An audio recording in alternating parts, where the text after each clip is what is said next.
días, buenas tardes o buenas noches para todos, según el momento en donde miren este video y según el lugar del mundo desde donde lo miren. Aquí estamos para Mater Fátima nuevamente con este programa Conociendo a Nuestra Madre del Cielo, que nuevamente vuelvo a agradecer la invitación al Padre Héctor Ramírez y a todo su equipo que trabaja en esto. Hoy vamos a hablar acerca de la corredención maternal de María Santísima. Y después vamos a decir por qué la llamamos de esta forma. Sin duda esto todavía no es dogma de fe, como sabemos muy bien, pero bueno, muchas voces autorizadas hablan de la importancia de proclamación, que esperamos que algún día algún sumo pontífice lo declare como tal. Mientras tanto, hablaremos de esto, a ver qué quiere decir y cómo se debe entender desde la revelación. Algunas citas de algunos papas al respecto. Bueno, ante todo tenemos que decir que María Santísima es corredentora por dos razones. Primero, por su maternidad espiritual sobre todos los hombres, como ya hemos hablado, desde la encarnación y por la declaración que hizo nuestro Señor al pie de la cruz. Por otro lado, por esta dolorosísima compasión que tuvo Nuestra Señora en el Viernes Santo. Por estos dos motivos, ella es la corredentora. Y tenemos este título dado a Nuestra Señora, con esta corredención maternal, tenemos que darlo en dos aspectos, porque a veces uno se limita a alguno de los dos, ¿no? Entonces es necesario verlo en dos aspectos. Desde el punto de vista objetivo, de la redención objetiva y la redención subjetiva. Cuando hablamos de la redención objetiva, nos referimos a la corredención propiamente dicha, pero también incluye el aspecto subjetivo, que quiere decir que María es mediadora de todas las gracias. Para que uno entienda cuál es la distinción entre una y otra forma de corredención de Nuestra Señora, es como decir, Cristo con su muerte nos abre las puertas del cielo, pero que nos abra las puertas del cielo no quiere decir que yo particularmente entre, porque están las puertas abiertas, pero si yo me quedo aquí de brazos cruzados, evidentemente no voy a entrar al cielo, tampoco es culpa de Dios que no lo haga, sino que la gracia no me mueve a mí porque yo sigo en el pecado o porque he rechazado la gracia. Bueno, esto es lo que estamos diciendo, ¿no? Uno es lo objetivo, la salvación objetiva, es la redención de nuestro Señor, que ahora la explicaremos, y cómo Nuestra Señora se asocia a esa redención, de modo por supuesto secundario, subordinado, no necesario, porque lo único necesario es Dios, evidente, pero se asocia por voluntad de Dios para salvar a todos los hombres, por un lado la redención objetiva y por otro lado esa redención que además llega a nosotros, a todos y a cada uno de nosotros subjetivamente, a nuestra propia alma, y es por esta razón María Santísima es la mediadora de todas las gracias. Estos dos aspectos vamos a intentar explicar. No lo vamos a hacer como lo venimos haciendo en esta... siempre poníamos más o menos las tesis, el grado de cada una de ellas, ¿no? El grado teológico, ¿no? De fe divina y católica, cierta teología. Lo que vamos a hacer es explicar dos pasajes bíblicos esta vez para que se note el fundamento que hay en la Sagrada Escritura y después resumir sucintamente estas dos afirmaciones que hemos hecho aquí. Bueno, ante todo, tenemos que decir que en realidad todos los misterios marianos están todos contenidos en la Anunciación, en la Encarnación. Entonces, si uno quisiera explicar todo, lo podría explicar digamos. Pero bueno, dejando este evangelio de lado, porque sin duda es el más rico y el que podemos ver todos los misterios, vamos a pasar a otros dos que quizás, como son más particulares, pero también esenciales, ¿no? Nos van a aclarar un poco más esto.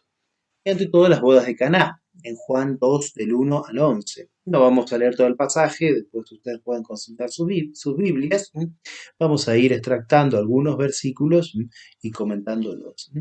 De todo aquí se ve, en este pasaje en general, se ve el enlace que hay. Hay un enlace cristológico, eclesiológico y mariológico. Nos revela quién es nuestro Señor, como una teofanía.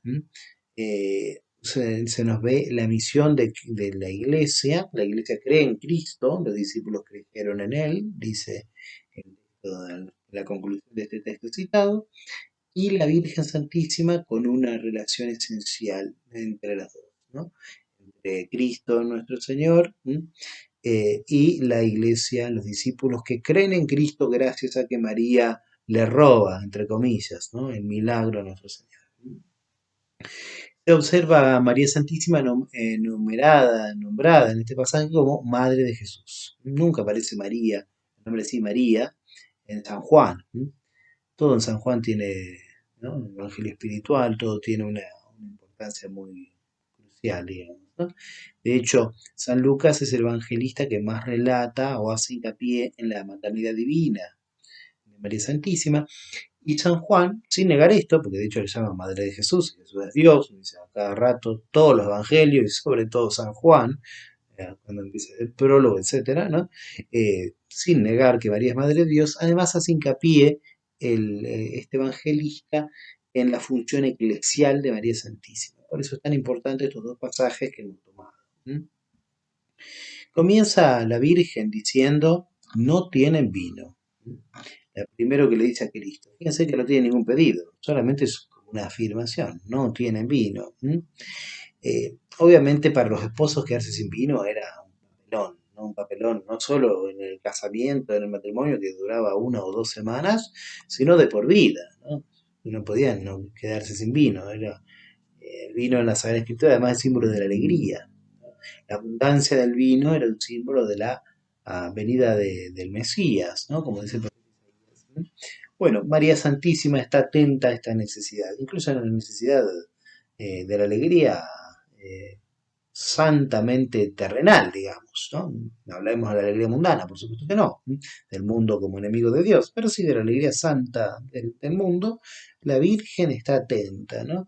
Como buena madre que es, que se fija en todos los detalles, ella sabe que que le falta este vino, ¿no? Pero con este sentido que hemos dicho del profeta Isaías, evidentemente es la ausencia del vino, es la ausencia de la alegría de Dios en el matrimonio, que como ustedes saben, toda la Sagrada Escritura puede verse como una relación esponsal entre Dios y su pueblo en el Antiguo Testamento, o como Cristo y la Iglesia en el Nuevo Testamento, ¿no? Entonces falta el vino, es decir, falta la alegría de Dios, ¿no? El gozo, como dice San Pablo en la carta a los Gálatas, es uno de los frutos del Espíritu Santo. Falta el gozo, falta la alegría de Dios en los almas. Y María entonces se da cuenta de esto y ella interviene. Como comenta San Agustín, la madre exigía de Cristo un milagro, así, audazmente. Bueno, y nuestro Señor dice una respuesta bastante misteriosa. Literalmente es, mujer, a mí y a ti, ¿qué? Las Biblias, como esta traducción es bastante dura, así dicha literal, en el texto griego está literalmente así como lo dijo Cristo en la lengua semita, en arameo galilaico, es como decir, mujer que tenemos que ver nosotros, en traducir algunas sagradas escrituras. Bueno, esta expresión, muy usada en la época de Cristo, usada hasta incluso en la actualidad en Israel, usada incluso en lengua griega, por eso San Juan la translitera así, al griego, esta expresión se entiende solamente por el tono de voz. Según el tono que lo dice Cristo, es lo que él quiso decir. Entonces, evidentemente, nosotros que lo tenemos escrito hoy en nuestras Biblias, por más que lo leamos en griego, nos es bastante ininteligible. No entendemos lo que quiere decir. Pero esto, más que un desplante o un desprecio de Cristo a su Madre Santísima, más bien nos habla del nivel de entendimiento que hay entre Nuestra Señora y el Señor. Porque ella entiende lo que quiere decir. Entiende hasta tal punto que le dice directamente a los siervos, haced lo que él os diga. ¿No? Directamente. ¿No? O sea, entiende lo que quiere decir. ¿No? Entiende que le ha dicho como que sí. A pesar de que nosotros hoy no entendamos mucho esa expresión bastante extraña. Se nota aquí tan el contacto estrecho que hay entre María Santísima y el Señor, ¿no? La divinización del alma de María hasta tal punto que entiende sus sentimientos, sus gestos, sus tonos de voz. Nuestro Señor agrega, sin embargo, mi hora no ha llegado todavía. Bueno, todo el Evangelio de San Juan es el libro de la hora de Cristo. Se puede decir que la hora es el Calvario. Se puede decir que la hora es el inicio de la vida pública y a lo mejor la hora que el Padre tenía determinado para que su Hijo comenzara con la predicación era con la purificación del templo. Puede entenderse así, quizás, ¿no? Lo cierto es que la Virgen le roba el milagro a Cristo. Y Cristo accede a hacerlo, ¿no? Porque en realidad, como hemos dicho, este texto revela muchas cosas. Revela la relación que hay entre Cristo y María, revela a los discípulos quién es Jesucristo, incluso los siervos, se muestra la fe, la adhesión con el alma de los primeros discípulos que creen en el Señor, y la intervención mediadora de María, ¿no? Se observa cómo María Santísima lo presenta a la humanidad, tanto a los discípulos, ¿no?, que creen en Cristo, como a los siervos, ¿no?, que después obedecen puntualmente lo que Cristo les dice, a pesar de que llenar esas tinajas, ¿no?, eh, que eran grandes, entre 80 y 120 litros cada una, entonces evidentemente no era cosa fácil, ¿no? Y llenarlas con agua parecía algo como diciendo qué va a hacer este hombre, digamos, ¿no? Sin embargo, los siervos creen también y ejecutan lo que el Señor hace y después están los frutos, ¿no? Y además María de esta forma se presenta como la corredentora, ¿no?, como hemos dicho, ¿no?, porque estas copas son un símbolo también de la alianza. Haced lo que Él os diga, va a decir nuestro Señor. Haced lo que, perdón, la Virgen va a decir, haced lo que Él os diga. La única palabra que dice la Virgen en la vida pública, ¿no? Y se nota cómo la Virgen es la omnipotencia suplicante. Lo que la Virgen pide, entonces el Señor lo ejecuta. Nuevamente el hágase que del fiat, ¿no?, de la encarnación, aquí se observa repetido, se observa nuevamente en esa docilidad de la Virgen, parecido a aquello que dicen los judíos en el libro del Éxodo, cuando van a realizar la alianza, que ejecutarán todo lo que el Señor diga, antes de los 10 mandamientos, después de aquella tefanía en Éxodo 19. Llenan de agua estas tinajas, dice Cristo, luego de este acto de fe y de confianza de la Virgen en el Señor. Los siervos obedecen, como hemos dicho, por medio de María. El agua es cambiada en vino. El agua es símbolo de la ley, el vino es el símbolo de la gracia, de la nueva alianza. Es el milagro de la aceptación, ¿no?, de la voluntad de Dios, el milagro de que ha venido en los tiempos mesiánicos. Y entonces se observan que aquí los protagonistas no son los novios directamente ni están, digamos, no aparecen nombrados, ¿no? Directamente Jesucristo está en las nupcias, ¿no?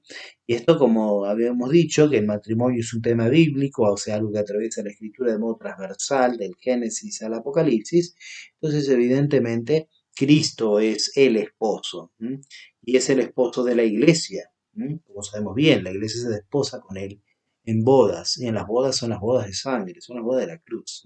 Por eso nos habla de la hora. Y María aparece como la mujer en los dos lugares, tanto en las bodas de Caná como en la cruz, ¿no? María es la mujer, o sea, aquella mujer que claudicó en el primer árbol, en el paraíso, culpa de ellos se transformó en un erial. Ahora el erial, es decir, el mundo sin frutos, se va a transformar en el nuevo árbol, gracias a Cristo, que es el nuevo Adán, se va a transformar en un vergel. El erial se transformará en un vergel, como dice el profeta Isaías. Y esto gracias a la mujer, a la nueva Eva, que esta sí es madre de los vivientes. La antigua Eva no era madre de los vivientes, era madre de los que venían a morir. En cambio, esta Eva es la nueva mujer, la que la reemplaza aquella que obedeció a la serpiente. Esta más bien es la que lucha con la serpiente y la aplasta en la cabeza. Por esta razón, María Santísima aparece no solo como una madre, del Verbo encarnado, sino también aparece como la mujer de la nueva alianza, es decir, la esposa mística de Jesucristo. Así como Adán se ve desposado con Eva y llevaron la humanidad hacia el mal, así el nuevo Adán, Jesucristo, se desposa místicamente con su madre, la nueva Eva, para inclinar a la humanidad hacia la salvación. Por esa razón, todos estos pasajes donde María es presentada como mujer, en Génesis 3, 15 y 20, como hemos citado, Juan 19, 26, mujer, ahí tienes a tu hijo, que a continuación explicaremos, o la mujer del Apocalipsis 12, nombrada con este nombre, mujer, todas estas están como presentes en este pasaje misterioso de las bodas de Caná. Y además María personifica el nuevo pueblo escatológico. El pueblo se unifica en la redención, se unifica por la palabra de Cristo, se unifica por el acto de fe en María. Y todos los discípulos, que cada uno tendría su fe en Cristo, algunos fueron a ver, otros así estaban todos dispersos, todos creen unánimemente gracias a la acción de María Santísima. La Virgen unifica la iglesia, y unifica detrás del Verbo encarnado. Por eso en Caná se realizó el primer milagro. El trasfondo, como hemos dicho, es un matrimonio, y María Santísima se observa como la madre de la iglesia, por un lado, y la madre de los creyentes. Y como conclusión de esta pequeña perícopa, podemos decir que María Santísima le roba el milagro a Cristo, como hemos dicho, o sea, hay un aspecto objetivo. Sin la Virgen el milagro no se hubiese hecho, por voluntad de Dios. Dios lo sabía, por supuesto, es su ciencia perfectísima que no tiene cambio, pero la Virgen le roba el milagro a Cristo, o sea, hay un aspecto objetivo, un milagro que se hizo fehacientemente, o sea, esto significa que María es la corredentora, es decir, que alcanza el vino de la gracia, la alegría de Dios para todos, ¿no? Para todos, independientemente, todos los que estaban en las bodas, es decir, a todos los llamados a desposarse con Cristo, la iglesia con Cristo, en las bodas eternas del Cordero, como aparece en el libro del Apocalipsis. Por otro lado, María Santísima hace que los discípulos, cada uno, crea en Cristo, y a su vez que los siervos obedezcan al Señor y se den cuenta de que ese hombre es más que un hombre, y no es solo un hombre, sino que es el verdadero Dios. Por eso está el aspecto subjetivo, ¿no? De que cada uno acepta la fe que ve en ese hombre que es Dios verdadero, el Mesías. Por eso creen, y entonces María Santísima aparece también como la distribuidora de todas las gracias, ¿no? De esta forma vemos claramente que en este pasaje se notan estos dos aspectos que hemos dicho desde el comienzo, ¿no? Aspecto objetivo y subjetivo. En segundo lugar, pasamos a este otro que he hecho una alusión al comienzo, o recién, eh, María Santísima al pie de la cruz. He aquí a tu madre, le dice nuestro Señor, y ahí a tu hijo, le dice mirando al discípulo amado, que con razón no es, Juan nunca se nombra por su nombre en el Evangelio, y todo esto, como he dicho en San Juan, todo tiene un sentido. Se observa aquí la nueva maternidad de María Santísima, su maternidad espiritual, sobre todo los fieles. Esta maternidad, como hemos dicho antes, cuando hablamos de la madre espiritual, la maternidad espiritual de María Santísima, ya está presente en la encarnación. Porque, como decía ya San Agustín, San León Magno, no podría la madre ser madre de la cabeza y no madre de los miembros, sino que hubiese sido madre de un monstruo, evidentemente, ¿no? Tenía que ser madre del Cristo total, como dice San Agustín, en tantos lugares. Pero además esto es muy importante para dejarlo explicitado, dejarlo dicho, ¿no? Ya estaba in radice en la raíz, ¿no? En el misterio de la encarnación, pero en este momento se deja a la luz, y sobre todo en este momento, que es el momento del testamento espiritual de Cristo.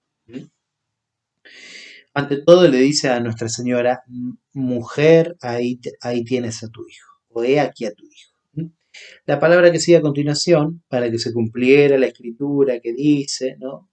Todo se ha cumplido, no hace relación solo a la muerte de Cristo, también hace relación a esto, ¿no? En el mismo texto original se nota claramente que esta relación de que todo se ha cumplido se relaciona también a la Virgen entregada a nosotros como madre. Por esta razón, esto está a la mitad, ¿no? Al medio. Se observa además cuando Cristo es traspasado con la lanza. Y esto tiene relación con la lanza, con la espada que le anuncia Simeón, que ha de traspasar el corazón de María. Es decir, al pie de la cruz aparece el corazón de Cristo traspasado por la lanza y el corazón de Nuestra Señora traspasado por la espada. La profecía de la presentación en el templo es cumplida en este momento. Y la Virgen entonces aparece como la que sufre, la que padece con Cristo, y por esta razón la corredentora, por el dolor, como la presentación, como hemos dicho recién, que se puede ver en Lucas 2, 22 al 40, como la pérdida del niño en el templo, donde vemos que el niño se debe dedicar a los asuntos del Padre, y la Virgen al principio dice, no entendieron lo que les decía, pero sin embargo la Virgen conserva todo esto en su corazón, lo medita y lo acepta. Lucas 2, 41, 52. Y también como se ve en el libro del Apocalipsis, porque la mujer que da luz al hijo varón que debe gobernar a las naciones con el cetro de hierro, es por otro lado la mujer que dice que da luz en el dolor. Apocalipsis 12, 2. Es decir, la Virgen Santísima, que como hemos dicho es virgen también en el parto, cuando da a luz a Jesucristo, sin embargo a nosotros nos da a luz con indecibles dolores. Por esta razón, María Santísima es la corredentora. Y junto con esta redención o corredención de compasión con su Hijo en el dolor, se observa la victoria sobre el demonio, como dice Génesis 3:15, como hemos dicho en el primer programa, de que hay una enemistad entre ti, le dice Dios, la serpiente, y la mujer, que la tenemos aquí a la Virgen, entre ti y la mujer, entre tu linaje y el suyo. Bueno, por lo tanto hay una victoria también sobre el demonio. Y aquí además se observa la íntima relación que hay entre la maternidad espiritual y la corredención. Por eso hay que hablar de corredención maternal. Porque así como la gracia de Cristo, Cristo es la cabeza de la iglesia, y la consigue no tanto para Él, porque la fuente de la gracia, sino para nosotros. Por esa razón, Jesucristo hablamos de gracia capital, en gracia caput capitis, en latín quiere decir cabeza, la gracia de Cristo cabeza. Esa gracia se difunde a toda la iglesia. La Virgen Santísima es, como dice San Bernardo, el acueducto de las gracias, y por donde pasan todas las gracias. Por esa razón, la función de la Virgen es de Cristo ser madre, de los fieles ser madre. Por esa razón, su corredención, su forma de colaborar es la de ser madre de los vivientes. No la antigua Eva, sino la nueva Eva, la Eva fiel. María Santísima como ave que muta el nombre de Eva, como dice aquel canto Ave Maristela de la liturgia. Por esa razón, María Santísima, su corredención es corredención maternal. Corredención maternal. Y se observa en esta frase que dice Cristo una especie de, como le llaman, un esquema de revelación. He aquí a tu madre. He ahí, perdón, primero a la Virgen, mujer, he ahí a tu hijo. Un esquema de revelación, como el Bautista señala a Cristo y dice, he aquí el Cordero de Dios. ¿No? Y los discípulos de él lo dejan de seguir al Bautista y lo siguen al Señor. En Juan 1, bueno, aquí hay otro esquema similar, ¿no? Cuando el Señor dice, mujer, he ahí a tu hijo. Y se observa, como hemos dicho, la relación que hay con las bodas de Caná, la mujer de las bodas, María como la mujer de la nueva alianza, la hora de la redención, y además, lo que no hemos mencionado recién, la relación sacramental, porque en las bodas de Caná está el matrimonio, se observa el vino de la alianza, o sea, que está preparando la sangre de la Eucaristía derramada por el perdón de los pecados, la sangre de la Santa Misa, y se observa el bautismo, las tinajas de agua.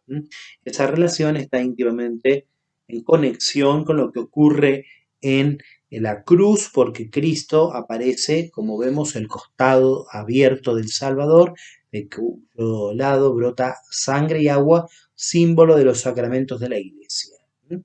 Porque así como el costado de Adán dormido salió la Eva, así el costado de nuevo Adán dormido en la cruz, Dios ha sacado la iglesia, con la sangre y el agua, símbolo del bautismo y de la Eucaristía, que son los sacramentos con los cuales se edifica la iglesia. Como dice Orígenes, San Juan Crisóstomo y, bueno, desde este gran padre griego Orígenes, todos los padres posteriores. Por esta razón, hay una relación sacramental íntima entre y las bodas de Caná y la cruz, que por eso son bodas de sangre. Nuevamente, así como la Virgen unifica la fe de los creyentes en Cristo, de los discípulos, de los siervos de las bodas, así también pasa aquí, porque antes del pasaje donde Cristo le dice a María, he ahí a tu hijo, antes está la narración de la túnica, que no la rasgan y que la sortean los soldados para ver a quién le tocan suerte. La túnica siempre se ha visto como un símbolo de la unidad de la iglesia. Que la Virgen nuevamente aquí en relación a la unidad de la iglesia.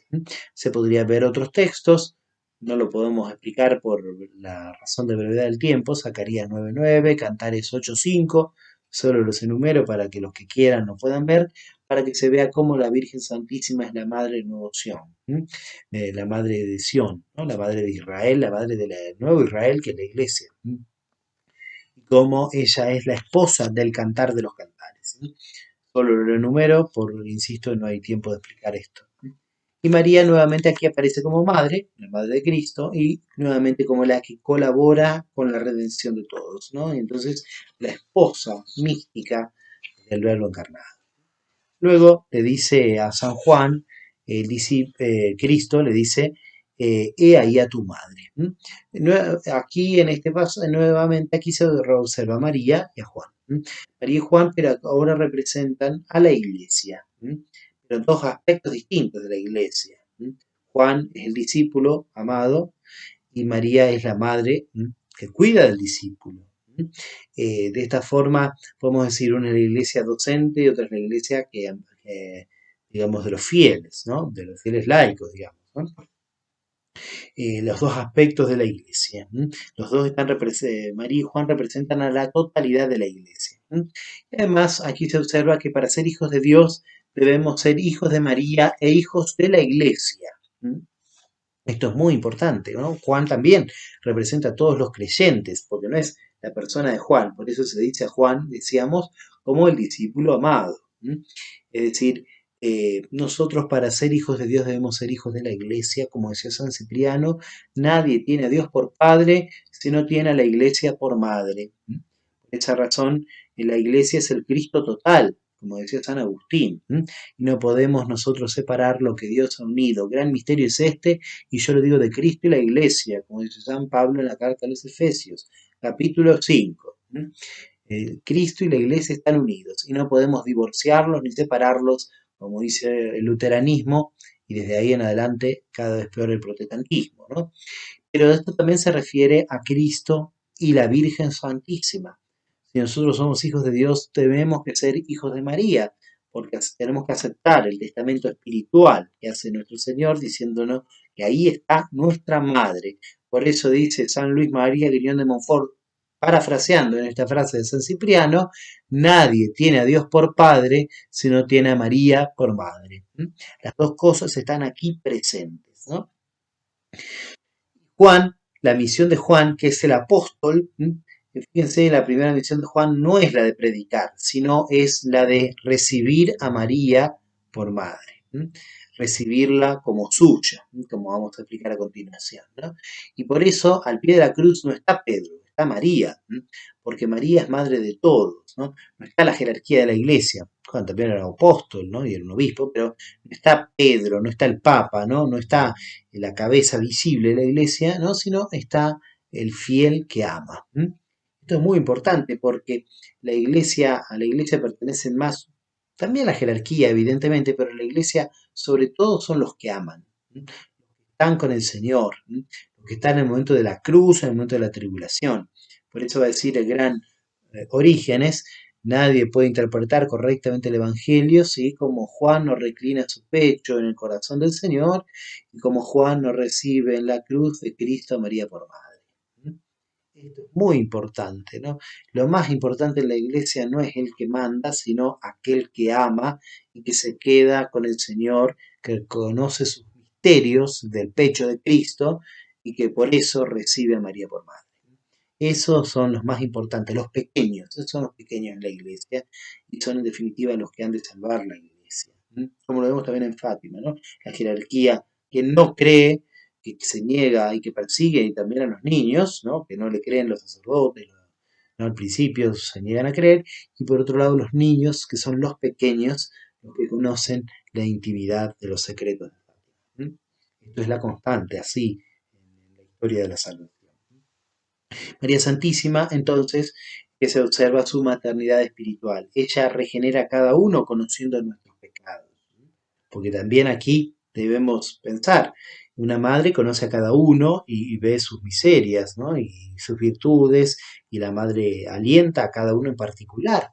Bueno, Nuestra Señora también, seguramente, habrá, como dicen tantísimos santos, por ejemplo, San Ambrosio, Santo Tomás, etcétera, y le habrá infundido una gracia particular en ese momento, viendo los pecados nuestros, no los de ella porque no los tenía, sino los nuestros, por los cuales ella estaba padeciendo grandísimos dolores, terribles tormentos, y por eso, como dice la liturgia, sin morir mereció la palma del martirio, no por ella, sino por nosotros, como se observa en el libro del Apocalipsis, ¿no? Un conocimiento infuso de nuestros pecados, es decir, de todos los pecados de los cristianos, de todos los tiempos. Por eso María, ella no merece la gracia para ella, para ser inmaculada, llena de gracia, para crecer en santidad exponencialmente. No la merece para ella, pero sí la merece para nosotros. Por esto también es la corredentora. Y a su vez, ella es recibida, eh, nosotros somos recibidos como hijos de María, ¿no? Qué cambio, como dice San Bernardo, dejar el Hijo de Dios por el Hijo de Zebedeo, dejar a Jesucristo por Juan, ¿no? Pero esta es la misión que Dios le ha encomendado, y ella nuevamente vuelve a decir, fiat, hágase en mí según tu palabra.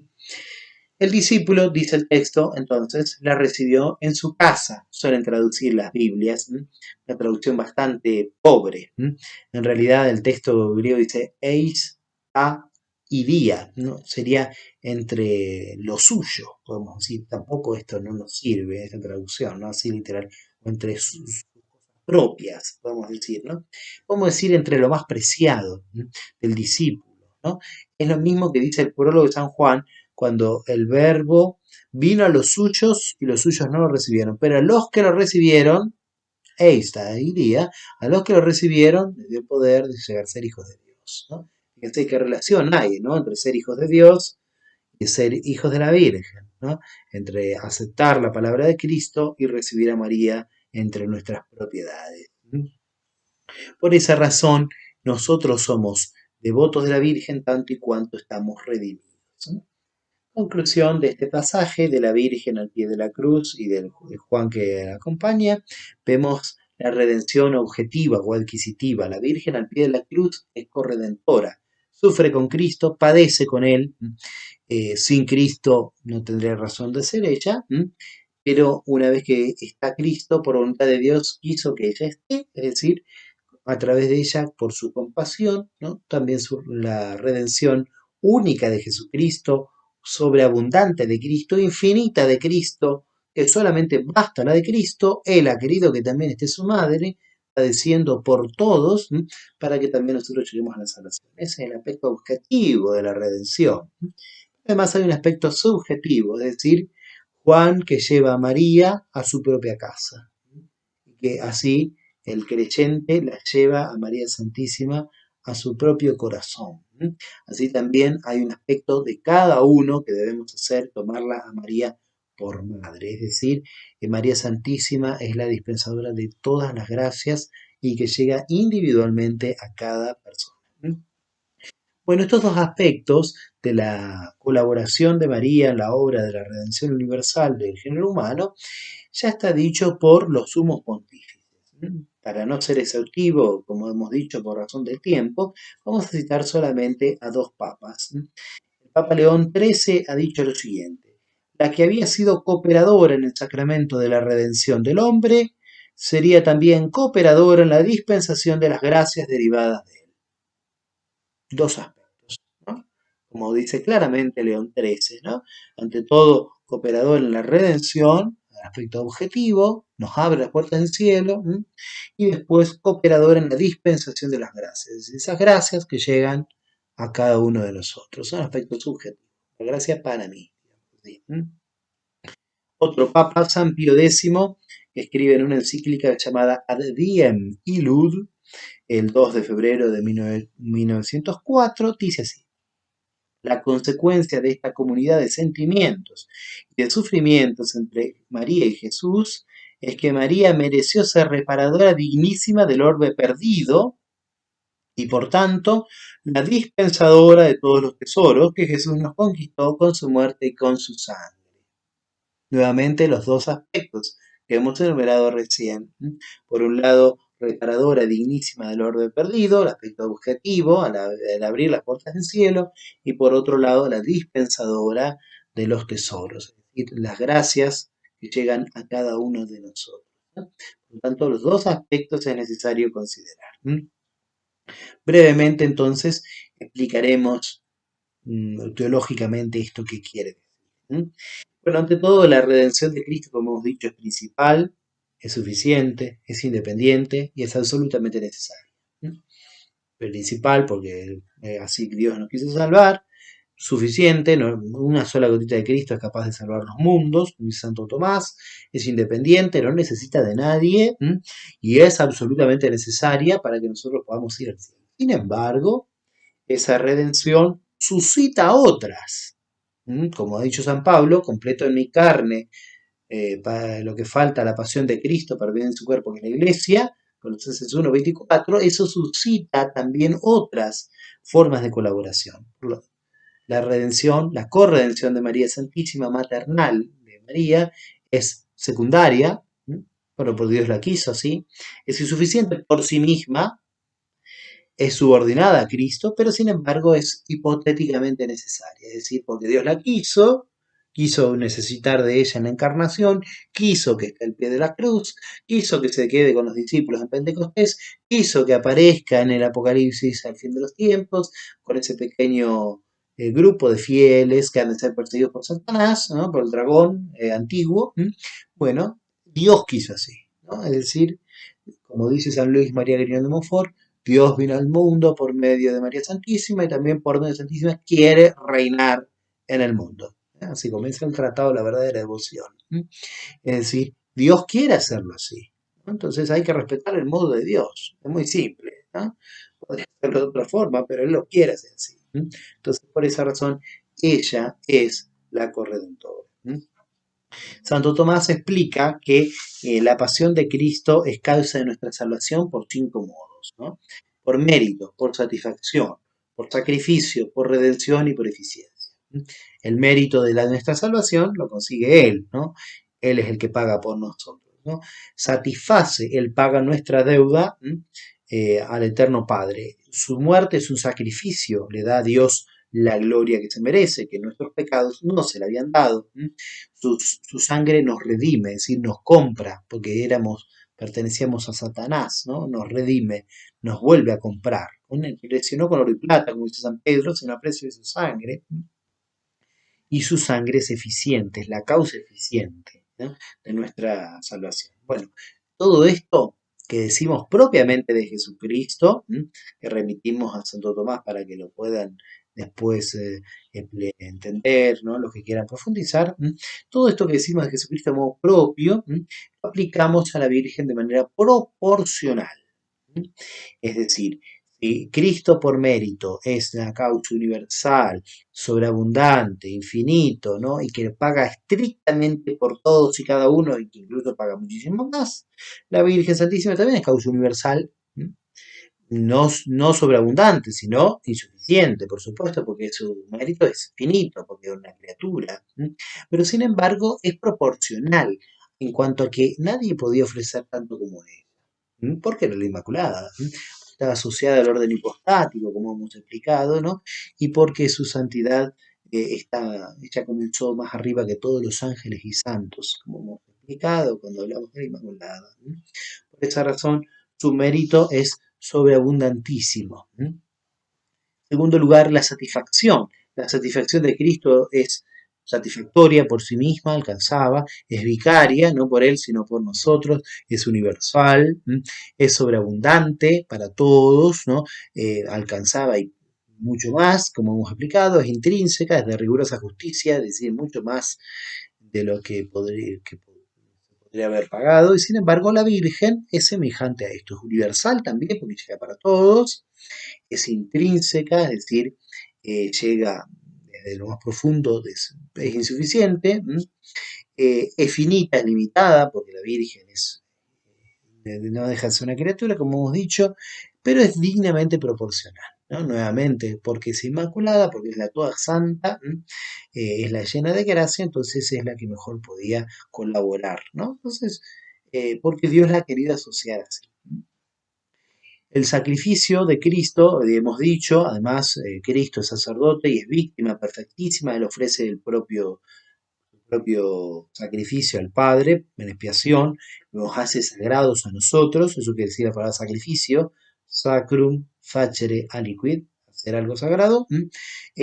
Cristo se ofrece a sí mismo como víctima perfectísima, por eso en él converge el que ofrece, lo que ofrece y dónde se ofrece, como dice San Fulgencio de Ruspe, es decir, el sacerdote, el altar y la víctima. No hay un sacrificio más perfecto que ese. El sacrificio perfecto es el de la cruz. La misa se renueva místicamente, sacramentalmente ese sacrificio, pero siempre es el único sacrificio de Cristo en el árbol de la cruz. Solo difiere el modo de ofrecer, como dice el Concilio de Trento. Sin embargo, María Santísima ofrece un sacrificio proporcional y subordinado.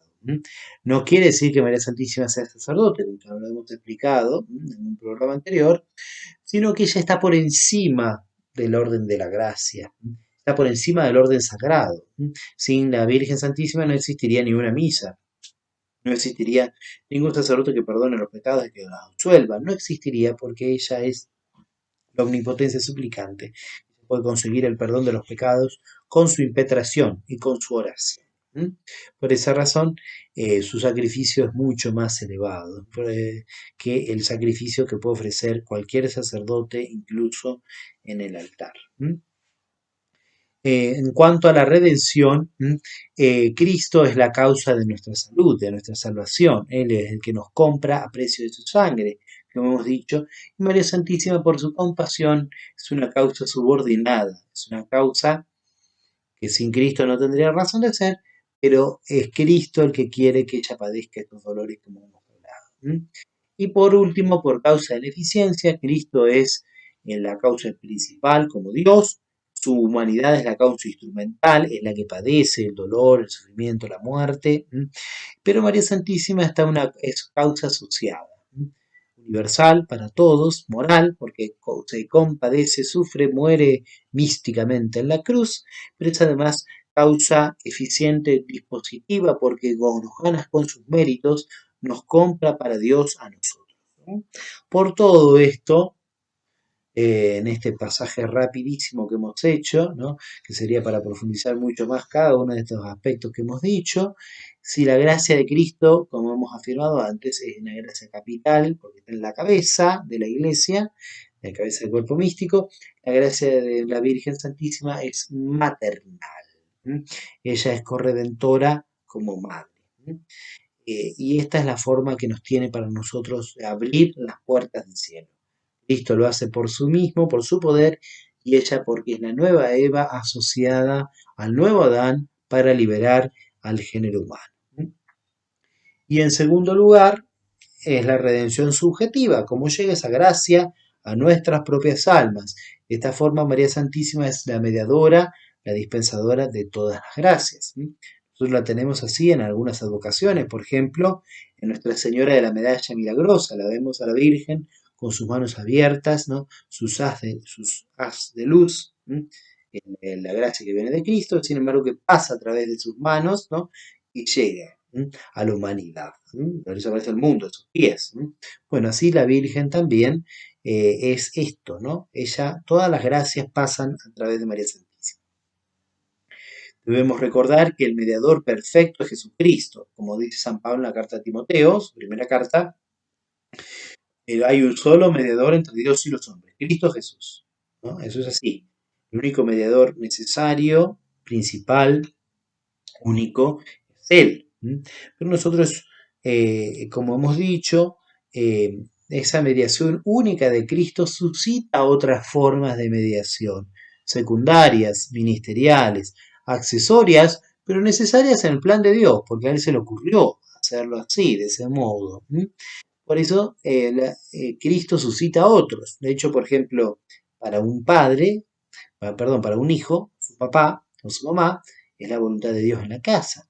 Tanto y cuanto le mande lo que está bien, entonces tanto y cuanto es Dios el que habla a través de su padre y su madre. Entonces tiene que ver en ellos la imagen de Dios, ¿no? Por eso lo obedece. Bueno, de la misma forma, Dios suscita a otros, ¿no? Suscita a los padres, que son imagen de aquel que es toda, de quien desciende toda paternidad en el cielo y en la tierra, como dice San Pablo en la carta de los Efesios.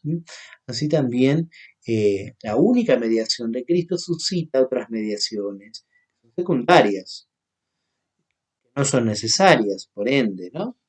Que son ministeriales, es decir, tanto cuanto reflejan la imagen del único mediador.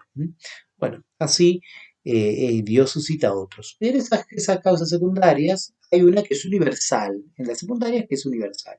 Esa es María Santísima. Es decir, ella dispensa todas las gracias. Así como una buena madre no solo engendra para el mundo, sino que también educa, también hace que sus hijos lleguen a la perfección en todo lo que ellos compete, ¿no? Desde cuidar su cuerpo, desde educar su alma, desde educarlas para las cosas de este mundo, educarlas en la fe, enseñarles a rezar, enseñarles el catecismo, los padres son los primeros catequistas, bueno, así como una buena madre hace todo en el ámbito natural, ¿no? E incluso sobrenatural, todo lo que está a su alcance, con mayor razón lo hace María Santísima. Por eso la Virgen es, así como es madre espiritual de todos los cristianos, es la dispensadora de todas y cada una de las gracias, aunque uno no se las pida explícitamente a María, todas las gracias de Cristo vienen por María Santísima, todas, ¿no? Porque Juan, como lo narra San Juan, la iglesia empezó a creer gracias a María Santísima. Es ella la que hace que se adelante la hora por disposición de Dios, ¿no? Y hace que los creyentes crean que Jesús es el Mesías porque ella le roba el milagro a Cristo. Porque ella está al pie de la cruz, Juan puede quedarse. Y porque Juan se la lleva entre sus cosas más preciadas, a su propia alma y a su propio corazón. Por esta razón, María Santísima es la dispensadora de todas las gracias, es decir, la redención subjetiva, como la redención llega a cada uno de nosotros. Como conclusión de todo lo que hemos expuesto en este día, podemos decir que nuevamente citar a San Bernardo de María, nunquam satis. Nunca hablaremos bastante de Nuestra Señora, porque ella es la mujer elevada hasta los confines de la divinidad, como dice el cardenal Cayetano, ¿no? Dios la ha elevado tanto, tanto, que nunca entenderemos bastante la función de María, tan celestial para divina, ¿no? Y tan cercana para humana, tan cercana a nosotros, ¿no? Es la omnipotencia suplicante. Lo que ella pide del Señor, ella lo alcanza con sus huevos, ¿no? Y es por eso que los santos, San Alfonso María de Ligorio, San Luis María de Griñón de Montfort, antes San Efrén, como hemos citado en otro programa con antelación, dicen que la devoción a María es signo de predestinación. El que se invoca no se pierde, ¿no? Nuestra Señora lo ha de asistir en los momentos cruciales del paso de este mundo a la eternidad, le va a alcanzar del Señor las gracias necesarias si nosotros nos hacemos auténticamente devotos de ella, porque ella nos lleva a Jesucristo. Recuerden que la única palabra que ha dicho en la vida pública es: haced lo que Él os diga. Nuevamente, haced lo que Él os diga, es lo que hoy nos dice el Señor, ¿no? Y el Señor dice: el que me ama cumple mis mandamientos. Pidámosle a Nuestra Señora que, aunque nos cueste a nosotros también cumplir los mandamientos de Dios y seguir los consejos de Cristo, pidámosle que ella nos alcance del Señor las gracias, ¿no? Nos alcance el vino de la nueva alianza, la alegría que viene solo de la presencia Trinitaria en el corazón, que nos alcance de Cristo este don, para que así también nosotros podemos estar siempre con Cristo y lo recibamos a María en nuestro corazón, como hizo San Juan por todos nosotros. Que Dios nos bendiga siempre y nos ayude a ser los auténticos devotos de María, y pidámosle que veamos algún día, antes de partir de este mundo, que se declare María Santísima como corredentora y dispensadora de todas las gracias para toda la Iglesia y para la enaltación y gloria de la Santísima Trinidad. Dios nos bendiga.